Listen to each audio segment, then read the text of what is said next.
Hello friends, I am Dr. Bipin Batra, Executive Director, National Board of Examinations. As you are aware that the NEET has been introduced for admission to all postgraduate and super specialty programs in the country by way of an amendment to the Indian Medical Council Act. That's really a good news because NEET has been granted a statutory status and no course, no admission in the country can take place without the candidate being NEET qualified and the merit of NEET being the only consideration. So friends, NEET super speciality shall be for admission to the DM and MCH programs at all institutions in the country which are covered as per the scope of Indian Medical Council Act duly amended. The institutions which are out of the purview of IMC Act, namely the All India Institute of Medical Sciences, New Delhi, the PGI MER Chandigarh, Sri Chitra Trinol Institute, Trivandrum, the NIMHANS at Bangalore, and JIPMER Puducherry are the institutions which have their own central statutory enactment, which means they have their origins from an act of parliament and they are exempt from the Indian Medical Council Act. So, all the DM MCH seats at these institutions shall be exempt and remaining all seats which are at autonomous institutions, at medical institutions owned and controlled by the state government, at medical institution under the armed forces or medical institutions which are either constituent of private universities or deemed universities shall have to mandatorily take admissions through the NEET super speciality. The NEET super speciality examination shall be conducted in the second week of June every year. The result for the NEET super speciality shall be published in the month of July every year, and as per the counselling scheme prescribed, the first round of counselling shall take place in the last week of July and followed by the second, and which is the last round as well, in the month of August every year. So, between the quarter of June, July and August, the entrance examination, the declaration of result and conduct of 2 rounds of counselling shall be completed every year. Friends, there shall be no interview or any subsequent skill test after the NEET super speciality. The merit and the percentile rank obtained in the NEET super speciality shall be the final for determination of merit and participation in counselling. As per the orders of Honorable Supreme Court of India, there are no reservation also of any kind for the super speciality programs. The eligibility qualifications shall be as per the matrix which is there in the postgraduate regulations, which are notified by the Medical Council of India with prior approval of the Government of India. And this PG regulations prescribes the entry level qualifications for every super speciality program. So, whatever has been prescribed as part of those regulations will be applicable for the eligible qualifications to that particular super speciality area. So, if a MD pediatrics candidate is eligible to pursue say a DM adult nephrology, DM cardiology, DM neurology or any other course as per the regulations, then he or she shall be eligible for that particular discipline. Now, what are the key things which are there in the NEET super speciality? Friends, the pattern of examination, there will be a question paper in every discipline which constitutes an entry level qualification. Now, what does that mean?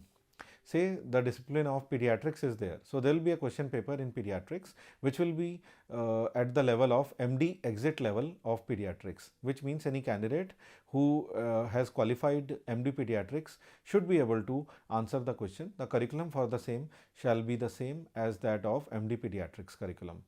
MD medicine, same thing will apply for MD medicine. The level of exam will be of MD exit and the curriculum will be that of MD internal medicine and so on. So, if there are as many entry level disciplines, there will be as many entry level question papers. Now, what is the entry criteria for various qualifications? There is a minimum prescribed eligibility for entry to the DM and MCH programs. The same is as per the regulations which are notified by the Medical Council of India and duly adopted and by the various universities and medical institutions. These regulations are duly approved by the Ministry of Health and Family Welfare, Government of India. Now, for many programs, say cardiology or neurology, we have multiple entry level qualifications. For the discipline of cardiology, we have respiratory medicine, pediatrics, internal medicine. So, MD in any of these disciplines is eligible for entry to the cardiology. So, these candidates have to write a question paper in their own discipline and obtain their own percentile all India rank for entry to whichever course they deem it is appropriate once the results are declared, they will be given out a result letter and a certificate on the basis of which they can apply to various counseling conducting authorities, that may be at the state level, that may be at the university level. So, based on their merit, they will be able to participate in the counseling and seek a discipline of their choice. Now, what is the advantage this system offers? Friends, we have been conducting the national level super speciality examinations for the DNB program for almost a decade now. We have conducted a specialty specific entrance examination almost a decade ago, and we found that many of the candidates were logged by opting a particular discipline.